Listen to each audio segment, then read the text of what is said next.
Shalom, selamat pagi adik-adik, selamat hari Minggu. Kita bertemu lagi di ibadah hari Minggu Persekutuan Teruna. Baik adik-adik, untuk memulai ibadah kita, mari kita bersama-sama masuk dalam saat teduh.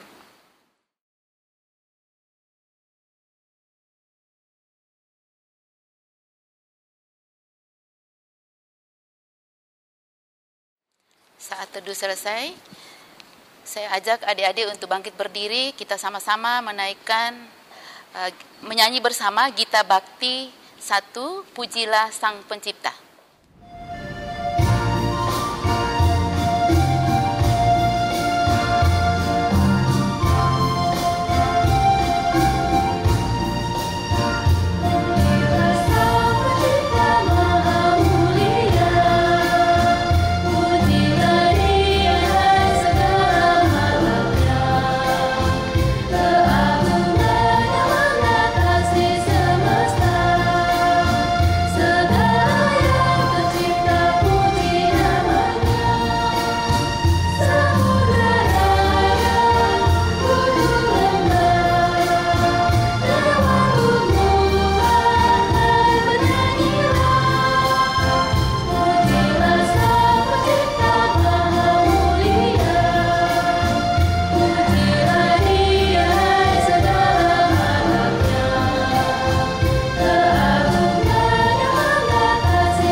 Baik adik-adik, mari kita masuk dalam doa, kita mohon bimbingan Roh Kudus untuk firman Tuhan.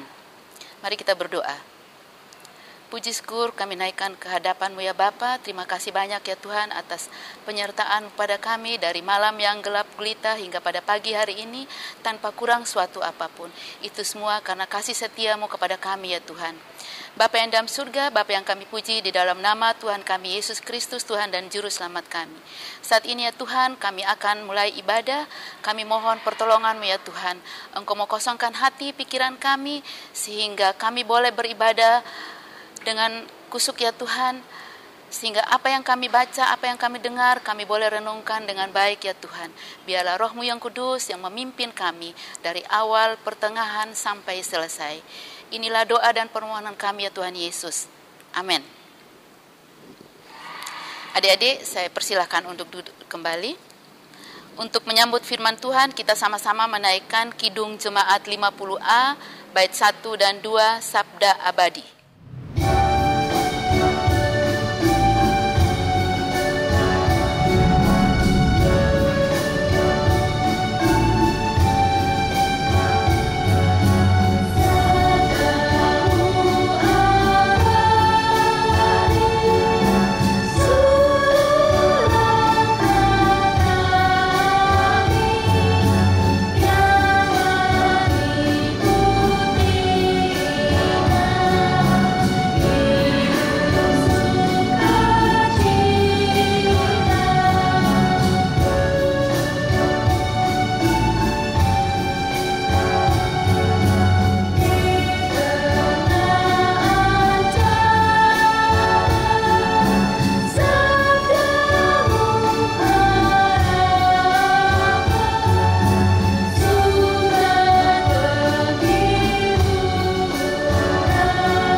Baik adik-adik, kita masuk dalam pelayanan firman.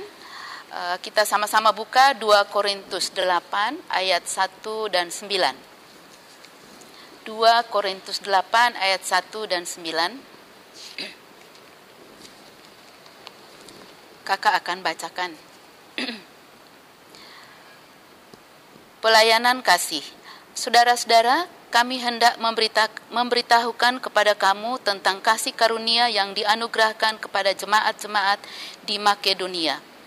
Selagi dicobai dengan berat dalam pelbagai penderitaan, sukacita mereka meluap, dan meskipun mereka sangat miskin, namun mereka kaya dalam kemurahan.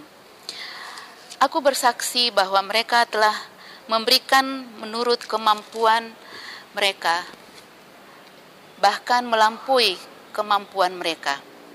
Dengan kerelaan sendiri mereka meminta dan mendesak kepada kami supaya mereka yang beroleh kasih karunia untuk mengambil bagian dalam pelayanan kepada orang-orang kudus.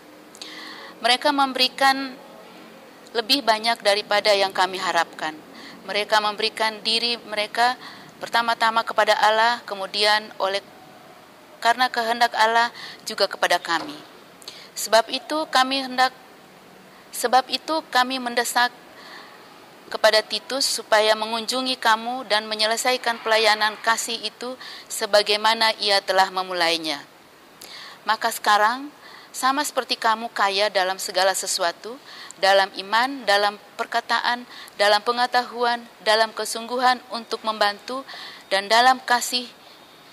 dalam kasihmu terhadap kami, demikianlah juga hendaknya kamu kaya dalam pelayanan kasih ini. Aku mengatakan hal itu bukan sebagai perintah, melainkan dengan menunjukkan usaha orang-orang lain untuk membantu.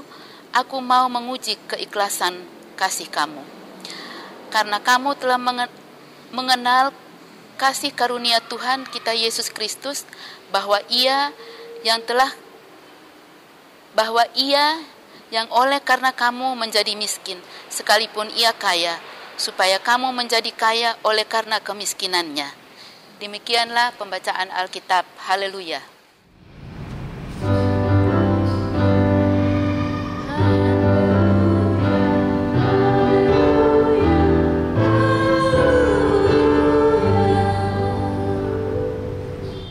Baik adik-adik, kita akan bagi kelas. Kelas Eka dipimpin oleh Kak Olin dan kelas Dwi dipimpin oleh Kak Amel.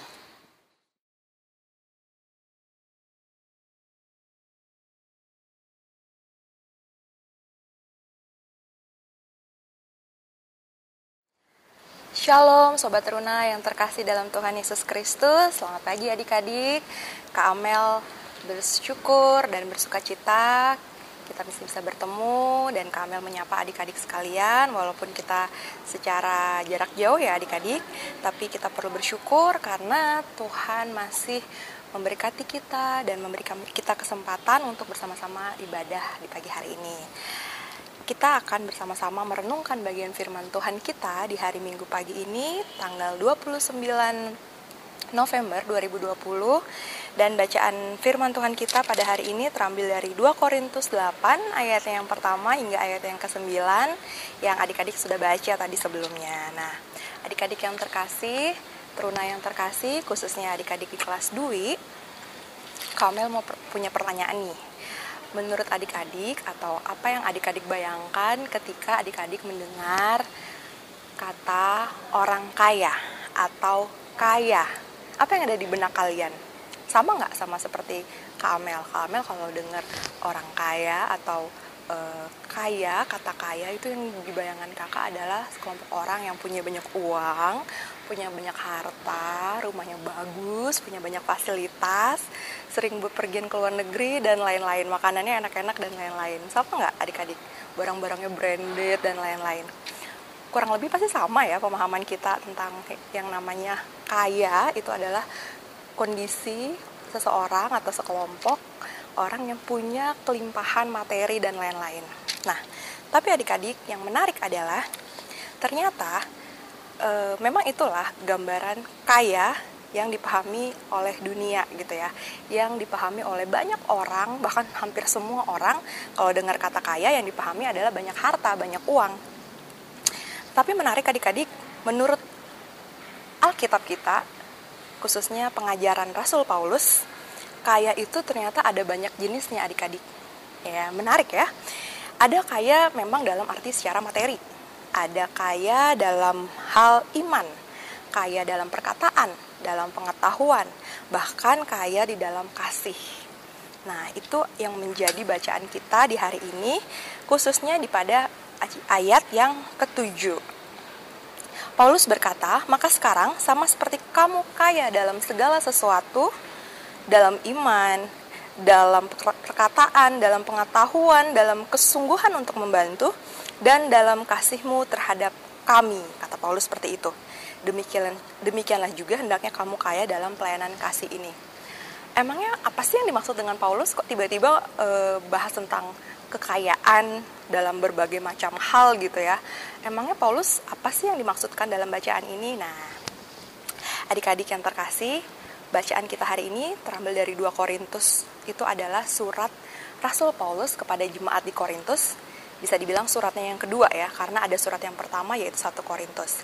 Sebenarnya adik-adik sudah belajar ini di minggu lalu tentang latar belakang dari 2 Korintus. Karena bacaannya sama, hanya minggu lalu itu di pasal ketiga kalau Kamil nggak salah ya. Tapi di minggu ini kita belajar dari pasal yang ke-8. Nah, adik-adik udah tahu apa yang terjadi dengan jemaat di Korintus saat itu. Mereka adalah jemaat yang cukup dewasa, mereka adalah jemaat yang sudah lama menjadi orang Kristen, dan mereka itu punya banyak kekayaan dalam tanda kutip ya. Mereka punya, jemaat Korintus itu jemaat yang banyak sekali punya karunia, punya kelebihan. Pokoknya orang-orang di dalam jemaat Korintus tuh jemaat yang cukup besar ya. Dan ini adalah buah dari pelayanan Paulus juga. Tetapi adik-adik, terjadi percekcokan, terjadi konflik di dalam tengah-tengah jemaat di Korintus yang Kamel tidak akan membahas itu ya, masalahnya mereka apa. Tetapi akibat dari permasalahan yang terjadi di tengah-tengah jemaat Korintus itu membuat mereka banyak yang salah paham dengan Rasul Paulus. Kehadiran Paulus itu banyak ditolak oleh jemaat Korintus karena Paulus itu miskin, karena Paulus itu secara penampilan itu kurang gitu ya. Dan banyak sekali hal yang membuat jemaat di Korintus itu terpecah-pecah dan tidak terlalu menerima Rasul Paulus seutuhnya. Nah, tetapi Paulus itu sudah menyelesaikan konflik itu dan sudah berdamai, menuliskan surat yang tujuannya adalah untuk berdamai dengan jemaat Korintus. Itu ada di bagian pasal 1 hingga pasal ke-7 dalam 2 Korintus ini. Nah, masuk di dalam pasal 8 bacaan kita hari ini adik-adik, Paulus isi dari surat Paulus di pasal ke-8 dan 9 secara khusus itu adalah membahas topik lain ya, yang sebenarnya tidak terlalu berhubungan dengan konflik yang ada di jemaat Korintus. Tetapi Paulus menegur, menasehati jemaat Korintus. Kenapa? Karena pada saat itu ya, ketika Paulus menulis suratnya ini, itu sebenarnya sedang terjadi sebuah bencana kelaparan di tengah-tengah jemaat di Yerusalem dan Yudea. Jadi di Yerusalem dan Yudea, tidak terlalu jauh dari mereka itu sedang terjadi kemiskinan, kelaparan, akibat peperangan, akibat konflik, dan juga kekeringan yang terjadi saat itu. Sehingga orang-orang Kristen yang ada di Yerusalem dan Yudea itu sangat membutuhkan bantuan. Nah, Paulus dalam hal ini sedang menggalang dana, sedang mengumpulkan bantuan dari gereja-gereja yang ada di luar Yerusalem dan Yudea. Nah, dan apa yang Paulus lakukan ini, mengumpulkan dana bantuan ini, langsung direspon oleh gereja-gereja kecil yang ada di sekitaran atau di luar Yerusalem dan Yudea. Salah satunya adalah jemaat Makedonia, adik-adik. Makedonia itu adalah sebuah jemaat kecil, gereja kecil yang ada di dekat Filipi ya, adik-adik ya, di wilayah Eropa, yang mana sebenarnya jemaat Makedonia ini adalah jemaat Kristen yang baru, tidak seperti orang-orang Korintus yang sudah lama menjadi Kristen. Nah, tetapi kenapa Paulus dalam bacaan kita hari ini memakai contoh jemaat Makedonia dalam merespon ajakan Paulus untuk berdonasi atau beramal atau memberikan bantuan kepada orang-orang Kristen yang ada di Yerusalem dan Yudea? Yang pertama adik-adik, kita bisa lihat di ayatnya yang ayat pertama dan ayat kedua, jemaat Makedonia ini itu memberikan sumbangan, memberikan apa yang mereka miliki pada saat mereka sendiri juga sedang susah. Di ayat kedua dikatakan jemaat Makedonia itu hidup dalam berbagai-bagai pencobaan. Mereka juga itu adalah jemaat yang bukan cuma miskin adik-adik, tapi di ayat 2 dikatakan mereka adalah jemaat yang sangat miskin adik-adik. Kemudian di ayat kedua lagi di ayat ketiga dikatakan Tetapi di dalam kemiskinan mereka itu, mereka tidak menutup diri untuk memberikan bantuan. Bahkan memberikan bantuan itu nggak cuma sekedar ngasih gitu ya, tapi mereka memberikan bantuan itu dengan antusias, dengan kerelaan, dengan keinginan dari hati mereka. Itu ada di ayat yang ketiga. Mereka memberikan bantuan itu melebihi apa yang mereka mampu. Jadi bahkan Paulus tidak membayangkan jemaat di Makedonia ini memberikan bantuan sebanyak itu. Di ayat ketiga dikatakan, Paulus bersaksi bahwa jemaat Makedonia telah memberikan menurut kemampuan mereka, bahkan melampaui kemampuan mereka. Ya, adik-adik ya, bayangkan. Yang pertama, jemaat Makedonia itu miskin, bahkan sangat miskin. Yang kedua, jemaat Makedonia itu memberikan menurut kemampuan mereka, bahkan melampaui kemampuan mereka. Kemudian di ayat yang keempat, jemaat Makedonia itu memberikan dengan kerelaan mereka sendiri, bukan dipaksa oleh Paulus, tapi mereka memberi dengan kerelaan sendiri. Bahkan, adik-adik perhatikan Alkitab kalian di ayat yang keempat, itu dikatakan oleh Paulus bahwa mereka atau jemaat Makedonia ini meminta dan mendesak kepada kami, kepada Paulus, supaya mereka juga beroleh kasih karunia untuk mengambil bagian dalam pelayanan kepada orang-orang kudus yang memerlukan. Maksudnya gini adik-adik, seringkali kita kalau bantu orang gitu ya, itu memberikan sesuai yang kita bisa gitu kan. Tapi jarang sekali Kak Amel menemukan, atau mungkin bahkan Kak Amel belum pernah melakukan itu gitu ya, yang saya mau nyumbang gitu, saya mau memberi gitu, betul-betul menggebu-gebu, antusias ya kan, bahkan melebihi apa yang kita punya gitu loh. Jarang sekali kita melihat seperti itu. Tetapi di sini Paulus memberikan contoh sebuah teladan nyata, ada sebuah jemaat kecil gitu ya. Di dalam kesusahan mereka, mereka rela loh memberi, mereka mau loh memberi, bahkan memberikan dengan berlebihan dan memberikan itu dengan antusias. Nah, ini penting sekali adik-adik, menjadi pelajaran buat adik-adik dan juga buat kakak-kakak lain sendiri secara khusus gitu ya. Kita hari ini mau diajarkan Tuhan, kita belajar untuk bermurah hati seperti jemaat di Makedonia. Nah, apa dasar kenapa jemaat Makedonia itu begitu mudahnya, begitu murah hatinya dalam memberi? Kenapa? Ternyata adik-adik, itu karena mereka sudah diubahkan oleh kasih karunia Allah. Jadi di sini Paulus sebenarnya mau, ketika dalam tegurannya ini, teguran Paulus kepada jemaat di Korintus ini, bukan hanya supaya kasih duit dong, nyumbang dong, bukan itu. Tapi di sini Paulus lebih menekankan bahwa kita sebagai orang Kristen yang sudah diselamatkan, sudah hidup terlebih dahulu, mengalami kasih karunia dari Tuhan, dari Allah. Bagaimana respon kita? Gimana sih respon kamu kalau ketika kamu sudah mendapatkan kasih karunia yang berlimpah-limpah dari Allah? Paham ya adik-adik maksudnya di sini? Jadi di sini ketika kita diminta untuk mengambil bagian dalam sebuah kondisi orang yang lebih susah dari kita, yang kita lihat apa? Bukan isi kantong kita, saya nggak punya uang, saya nggak punya apa-apa untuk dibagikan, bukan. Tapi di sini Paulus mau mengajarkan kepada jemaat Korintus dan juga kita ya, yang hari ini mendengarkan firman ini, bahwa ketika kita mau memberi, yang kita lihat adalah Sang Pemberi. Tuhan Allah sudah terlebih dahulu memberikan kepada kita. Memberikan apa adik-adik? Apakah hanya sekedar memberikan materi? Tidak adik-adik. Lebih daripada itu, Tuhan Allah sudah memberikan berkat yang jauh lebih mahal dan bernilai dibandingkan hanya sekedar berkat materi. Yaitu apa? Berkat keselamatan di dalam Tuhan Yesus Kristus. Adik-adik sudah menerima Tuhan Yesus sebagai Tuhan dan Juru Selamat pribadi. Ada mungkin di antara kalian sudah dibaptis dari kecil, ya kan? Ada yang sekarang sedang katekisasi, ya kan? Kelas 2 udah mulai ada yang katekisasi. Nah, kalian sudah memutuskan untuk mengikut Tuhan Yesus sebagai Tuhan dan Juru Selamat pribadi kalian. Dan ketika kita menerima keselamatan dari Tuhan, tahukah adik-adik bahwa apa yang Tuhan lakukan itu sebenarnya itu untuk menyelamatkan kita. Ayat 9 dikatakan seperti ini. Kamu telah mengenal kasih karunia Tuhan Yesus, bahwa Ia yang oleh karena kamu menjadi miskin, sekalipun Ia kaya, supaya kamu menjadi kaya oleh karena kemiskinannya. Ini perlu dipahami adik-adik, ini sebenarnya adalah berita Injil yang hendak Paulus sampaikan. Maknanya apa? Maknanya adalah Paulus sedang menekankan bahwa karya keselamatan yang sudah Tuhan berikan itu diberikan oleh Allah yang maha kaya, Allah yang penuh kemuliaan, Allah yang penuh kelimpahan. Ya, Allah yang menciptakan langit dan bumi. Seluruh isi bumi ini yang punya siapa? Tuhan Allah.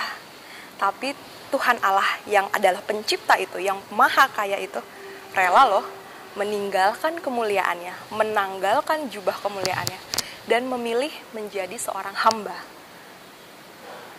Menjadi manusia sama seperti kita. Bedanya adalah Tuhan Yesus tidak berdosa, ya. Tapi rupa seorang manusia menjadi miskin itu dipilih oleh Tuhan. Jalan untuk menjadi miskin. Meninggalkan kekayaan, kemuliaannya yang begitu banyak dan memilih untuk menjadi miskin. Ya, kita akan mengenang itu atau kita akan memperingati itu beberapa minggu lagi ya adik-adik ya. Minggu depan kita udah masuk masa Advent, masa penantian. Kemudian kita akan merayakan Natal bersama-sama. Apa sih maknanya? Natal kita memperingati peristiwa Allah yang kaya itu menjadi miskin, menjadi hamba, menjadi manusia. Allah memilih lahir di mana? Di kandang domba. Kurang miskin apa adik-adik? Dan berita tentang kelahiran, berita Natal, berita tentang kedatangan Tuhan pertama-tama diberikan kepada gembala. Gembala itu adalah kaum marginal, kaum yang miskin gitu loh. Ya, pekerjaan miskin. Tapi itu yang dipilih oleh Tuhan Yesus untuk lahir, untuk tampil di tengah-tengah dunia ini. Ya, dia yang kaya memilih untuk menjadi miskin. Supaya kita yang miskin karena dosa, karena kita ini benar-benar harusnya kita yang dihukum. Supaya kita ini menjadi kaya, supaya kita ini diselamatkan. Itu maknanya adik-adik. Jadi ketika kita sudah mengaku menjadi orang percaya, kita menerima keselamatan dari Tuhan, seharusnya kita juga meniru teladan Tuhan. Yaitu apa? Kita juga bermurah hati kepada orang yang memerlukan. Karena kita sudah penuh dengan kekayaan terlebih dahulu. Nah, pertanyaannya adalah bagaimana kita merespon keselamatan yang sudah kita terima? Apa yang sudah adik-adik lakukan? Apa yang sudah kakak lakukan dalam kita merespon keselamatan yang sudah kita terima? Tentunya dengan kehadiran kita itu menjadi berkat. Kita juga dengan rela hati, dengan murah hati, ketika melihat ada teman yang susah, teman yang kesulitan, kita begitu mudahnya tergerak untuk memberi. Memberi tidak hanya uang adik-adik, ya. Memberi tidak hanya dalam bentuk materi. Bisa juga pakai kasih materi, tapi terlebih dari itu apa? Kita berikan perkataan yang membangun. Kita memberikan perhatian kita, waktu kita, tenaga kita untuk teman-teman atau orang-orang yang membutuhkan yang ada di sekitar kita. Itulah panggilan kita sebagai orang percaya adik-adik. Kehadiran kita menjadi berkat dan membawa harapan.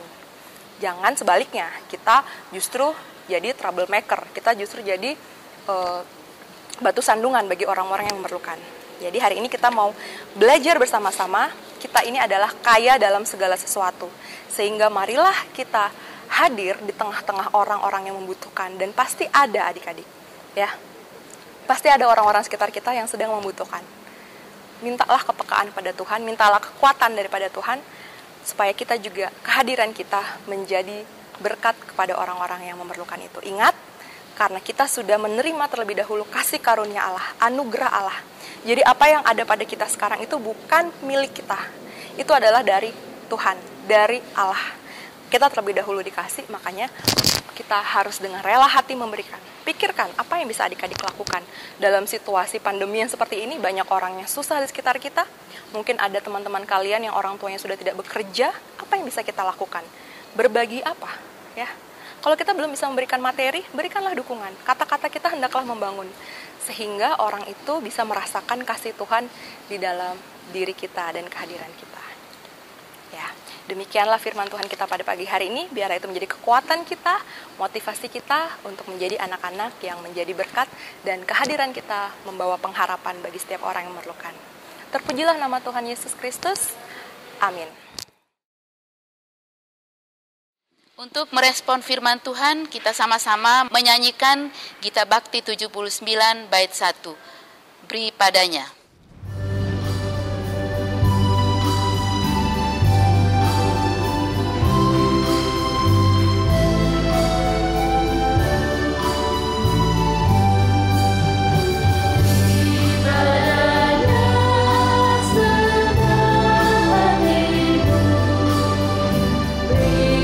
Padanya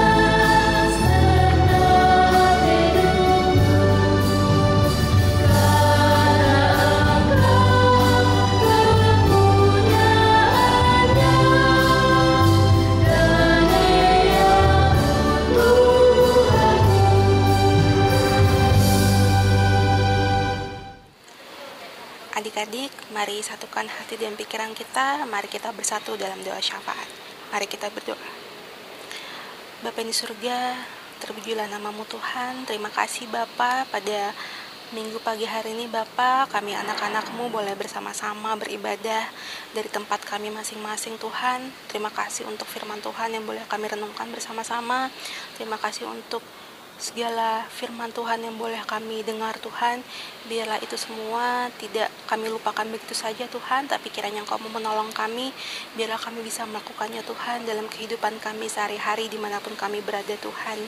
Bapa, kami juga ingin berdoa terkhusus untuk gereja kami Tuhan, GPIB Maranatha Denpasar, untuk seluruh pendeta Tuhan, untuk seluruh majelis jemaat dan segala jemaat yang ada Tuhan. Bapak, kiranya Engkau menolong mereka, memberkati mereka dalam segala tugas tentang menjawab mereka.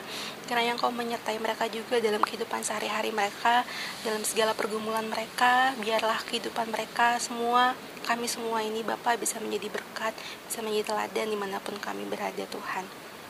Bapak, kami juga ingin berdoa untuk kondisi dunia ini Bapak, terkhusus kondisi di Indonesia Tuhan. Engkau sangat tahu bagaimana berbulan-bulan ini kami mengalami hal yang tidak biasa Tuhan, hal yang baru Bapak. Kami menyesuaikan diri dengan banyak hal Tuhan. Bapak, kiranya Engkau mau terus menolong kami agar kami bisa patuh Tuhan, agar kami bisa menyesuaikan diri dengan benar Tuhan. Biarlah segala kondisi yang ada ini Bapak, kondisi buruk ini, kiranya Engkau menolong supaya kami bisa melihat dari perspektif yang lain Tuhan. Kami bisa belajar banyak hal dari kondisi yang ada, dan biarlah kondisi ini bisa terus menguatkan iman percaya kami Tuhan. Kondisi ini bukan melemahkan kami Tuhan, tapi menjadikan kami lebih kuat lagi untuk menghadapi hari-hari depan Tuhan. Kami berdoa untuk teman-teman kami, keluarga kami, siapapun Bapak yang sedang terbaring lemah, sakit apapun Tuhan. Kiranya Engkau menolong mereka, memberkati mereka, menyembuhkan mereka Tuhan. Biarlah mereka bisa segera pulih, mereka bisa segera kembali beraktivitas tanpa merasa sakit dan sebagainya Tuhan. Kami pun juga ingin berdoa untuk keluarga kami Tuhan, untuk mama papa kami, untuk kakak adik kami Tuhan. Engkau yang tahu, Engkau yang sangat tahu, dan Engkau yang lebih tahu Bapak kondisi dari setiap kami Tuhan. Bapak, kiranya Engkau mau terus menolong kami, berikanlah kami kekuatan Tuhan, berikanlah kami kemampuan untuk mau terus bersandar hanya kepada Engkau saja Tuhan. Dan biarlah kami anak-anak-Mu yang masih kecil ini Tuhan, masih yang sangat muda ini Tuhan, Engkau mau pakai kami lebih lagi Tuhan, menjadi saluran berkat terkhusus di keluarga kami, di lingkungan sekitar kami, dimanapun kami berada Tuhan. Biarlah keberadaan kami ini menjadi hal yang baik Tuhan, menjadi terang Tuhan, dan menjadi berkat Tuhan. Terima kasih Bapa, kami serahkan kehidupan kami pribadi, lepas pribadi ke dalam tangan pengasihan-Mu Tuhan. Kami yang pelajar ini, Bapa mau menolong kami agar kami bisa menikmati setiap proses pembelajaran yang baru ini, media pembelajaran yang baru ini Tuhan. Engkau mau mampukan kami agar itu tidak mengurangi apapun Bapa. Kami bisa terus belajar hari demi hari agar kami bisa menjadi anak Kristus yang pintar Tuhan, yang kami bisa menggapai cita-cita kami Tuhan. Kami serahkan kehidupan kami seluruhnya hanya ke dalam tangan pengasihan-Mu Tuhan. Kami alaskan doa ini hanya di dalam satu nama Tuhan Yesus Kristus, Tuhan dan Juru Selamat kami, yang telah mengajarkan kami berdoa. Bapa kami di surga, dikuduskanlah nama-Mu. Datanglah kerajaan-Mu, jadilah kehendak-Mu di bumi di surga. Berikan pada hari ini makanan kami yang secukupnya, dan ampunilah kami akan kesalahan kami, seperti kami juga mengampuni orang yang bersalah kepada kami. Dan janganlah membawa kami pencobaan, tapi lepaskan kami daripada yang jahat. Karena Engkaulah yang mempunyai kerajaan dan kuasa dan kemuliaan sampai selama-lamanya. Amin. Baik adik-adik, kita masuk dalam persembahan. Untuk mengiringi persembahan kita sama-sama menyanyikan Kidung Jemaat 450 bait 1 dan 2. Hidup kita yang benar.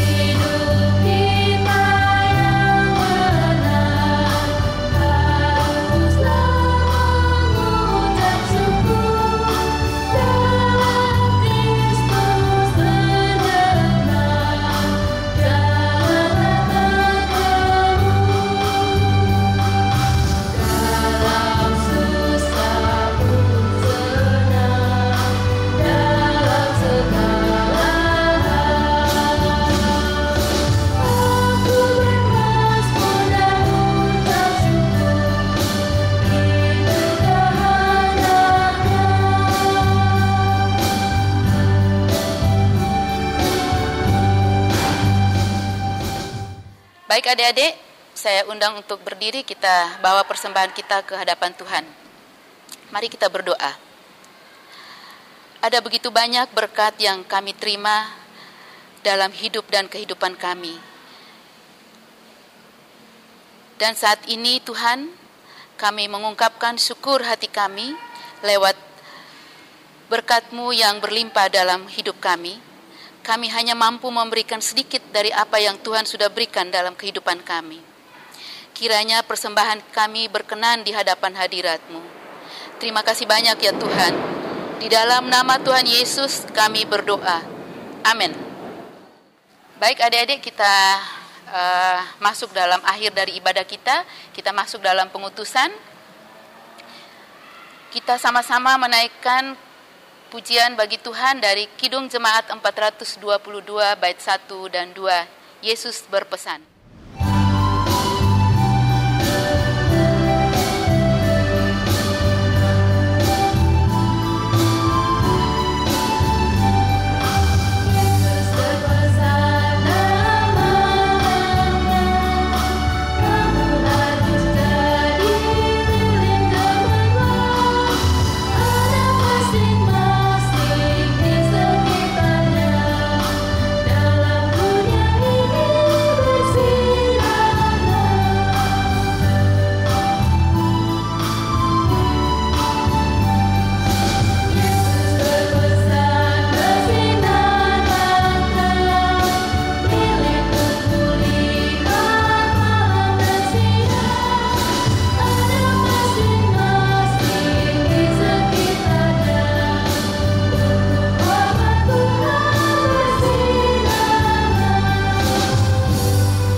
Teruna yang terkasih dalam Tuhan Yesus Kristus, kita akan masuk dalam doa penutup dan pengutusan.